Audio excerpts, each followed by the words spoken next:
Baru-baru ini ada banyak wanita yang bertanya kepada saya bagaimana sikap seorang istri seharusnya setelah mencuat kabar berita tentang Ibu Desire yang diusir dari rumahnya oleh suaminya. Saya tidak akan membahas tentang pernikahan mereka oleh karena saya tidak tahu apa yang terjadi di dalam kehidupan mereka. Tetapi menurut pengakuan Ibu Desire, selama dia menikah tidak ada satu harta pun yang atas nama dia, dan ini yang menjadi pertanyaan banyak wanita, karena saya banyak melayani wanita-wanita yang menjadi korban perceraian karena suaminya telah menikah dengan orang lain. Ada banyak istri yang ditinggal menikah secara diam-diam oleh suaminya tanpa harta 1 sen pun, sehingga pada waktu ditinggal suaminya menikah dengan orang lain, mereka berusaha membesarkan anak-anak sendirian tanpa biaya. Oleh karena pada waktu mereka menikah, saat istrinya mengandung dan harus merawat anak-anaknya, mereka terpaksa harus meninggalkan pekerjaan mereka demi membesarkan anak-anaknya. Tetapi setelah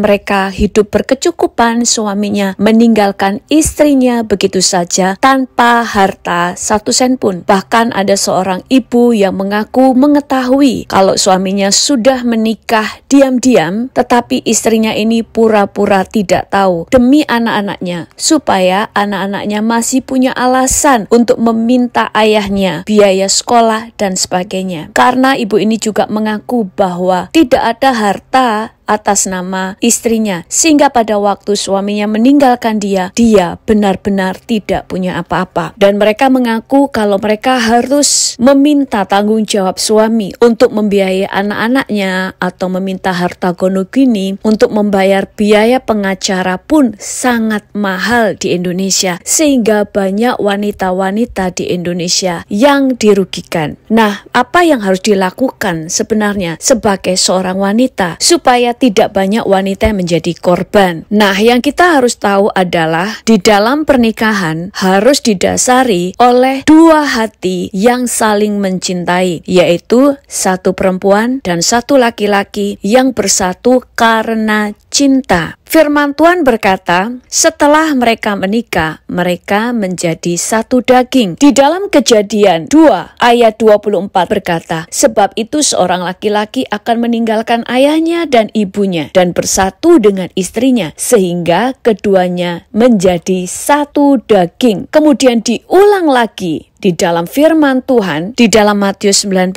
ayat 5-6 berkata demikian. Dan firman-Nya, sebab itu laki-laki akan meninggalkan ayah dan ibunya dan bersatu dengan istrinya, sehingga keduanya itu menjadi 1 daging. Demikianlah mereka bukan lagi 2 melainkan 1. Karena itu apa yang telah dipersatukan Allah tidak boleh diceraikan manusia. Ayat ini kemudian diulang lagi di dalam Efesus 5 ayat 31. Sebab itu laki-laki akan meninggalkan ayahnya dan ibunya dan bersatu dengan istrinya, sehingga keduanya itu menjadi 1 daging. Jadi begitu pentingnya ayat ini sampai diulang 3 kali, bahwa yang meninggalkan orang tuanya adalah si pria. Kenapa? Karena dia harus membangun keluarganya sendiri. Dia harus bertanggung jawab untuk keluarganya yang baru. Dia harus mengayomi istri dan anak-anaknya. Fokus utama dia bukan lagi orang tuanya, tetapi keluarga barunya, karena dia adalah kepala keluarga. Jadi firman Tuhan ini mengajar kita bahwa suami istri setelah diberkati dalam pernikahan menjadi 1 daging. Itu sebabnya setelah menjadi 1 daging, artinya tidak ada lagi ini milikku, ini milikmu. Bahkan tidak ada lagi ini tubuhku dan itu tubuhmu, karena kita sudah menjadi 1 daging. 1 Korintus 7 ayat 4 berkata, istri tidak berkuasa atas tubuhnya sendiri tetapi suaminya. Demikian pula suami tidak berkuasa atas tubuhnya sendiri tetapi istrinya. Jadi pada waktu kita menjadi 1 daging, Tidak ada lagi ini milikku, ini milikmu. Tidak ada lagi ini hartaku, itu hartamu. Segala sesuatu yang dibangun setelah pernikahan, maka milikmu adalah milikku, milikku adalah milikmu. Yang ada adalah harta bersama karena sudah menjadi satu daging. Di dalam Kejadian 2 ayat 25 berkata, mereka keduanya telanjang, manusia dan istrinya itu, tetapi mereka tidak merasa malu. Mereka semuanya telanjang, artinya tidak ada lagi yang dirahasiakan, tidak ada lagi yang ditutupi. Di dalam pernikahan, semuanya harus terbuka. Tidak ada password rahasia, gaji rahasia, gudang rahasia, investasi rahasia, dan sebagainya. Karena semua harus terbuka. Demikian juga di dalam pernikahan, bukan hanya istri yang menjadi milik suami, tetapi suami juga menjadi milik istri. Kedua-duanya menjadi pemilik, sehingga tidak ada orang yang tidak punya hak atas dirinya, tidak ada yang menjadi budak di dalam pernikahan, tetapi semuanya menaklukkan dirinya kepada pasangannya. Suami istri sama-sama memberikan, mempersembahkan dirinya kepada pasangannya, karena kasih itu memberi, bukan mengambil. Kasih itu menyerahkan, bukan merampas. Suami adalah pemimpin, tapi bukan penguasa. Suami adalah pengayom bagi istri dan anak-anaknya. Dia bertanggung jawab di hadapan Tuhan. Suami juga disebut sebagai bapa, yang artinya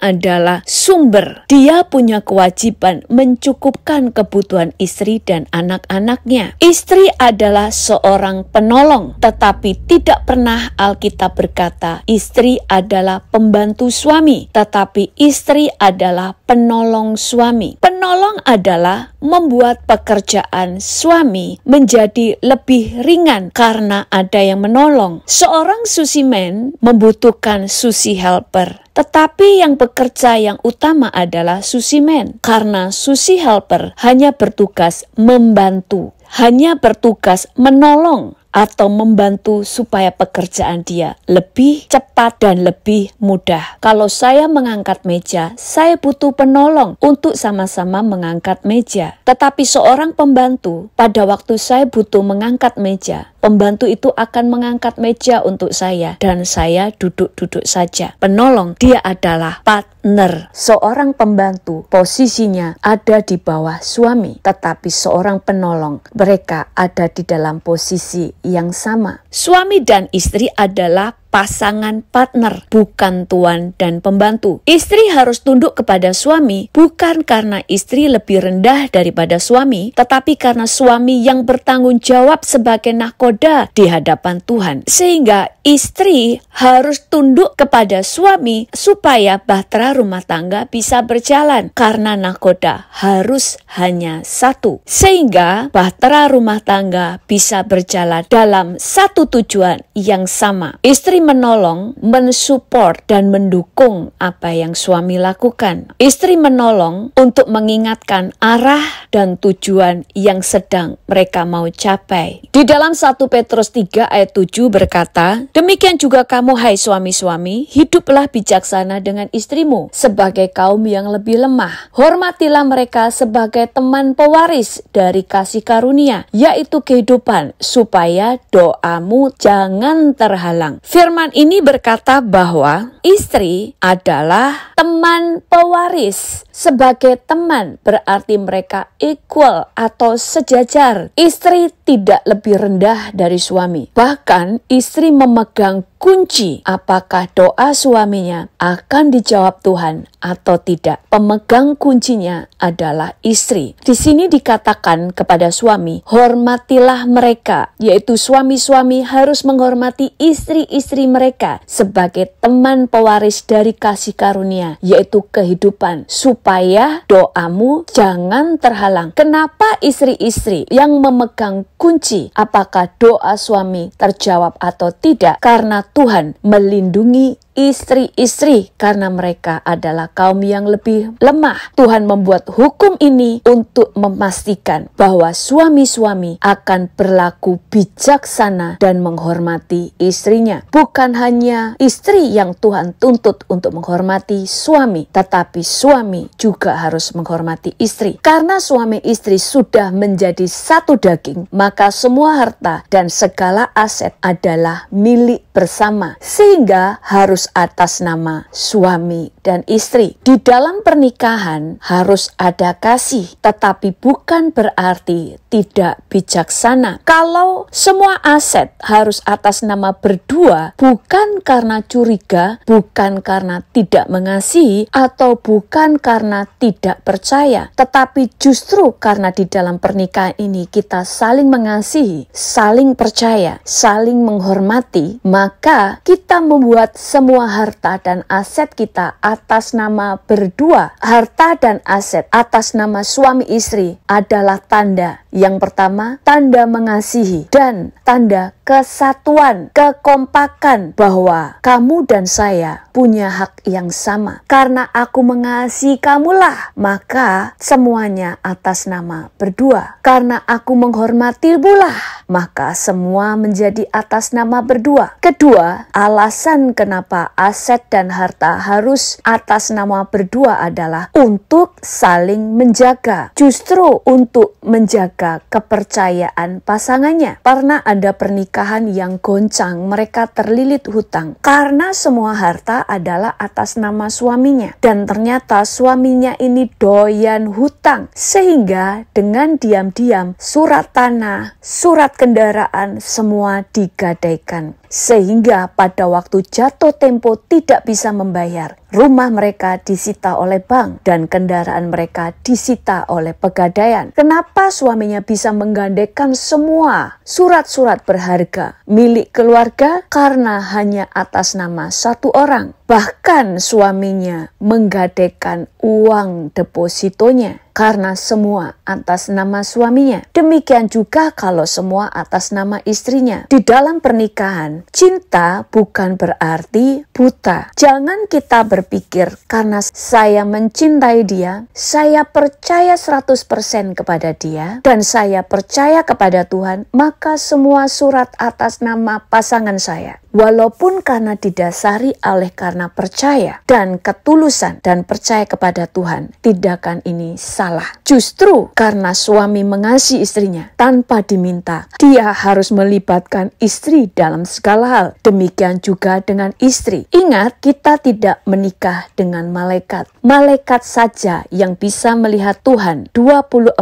jam, muka dengan muka bisa jatuh. Apalagi manusia. Manusia bisa berubah. Itu sebabnya kita harus bijaksana, bahkan di dalam pernikahan. Kita pun di dalam pernikahan harus mengerti hukum yang ada di Indonesia. Salah satunya adalah kita jangan hanya menikah di gereja, tetapi kita juga harus menikah di catatan sipil, sehingga pernikahan kita itu ada perlindungan secara hukum dari pemerintah, dan hak-hak anak kita akan dilindungi secara sah oleh negara. Dalam pernikahan bukan hanya modal cinta, tetapi juga harus saling percaya dan harus bijaksana. Tuhan Yesus memberkati.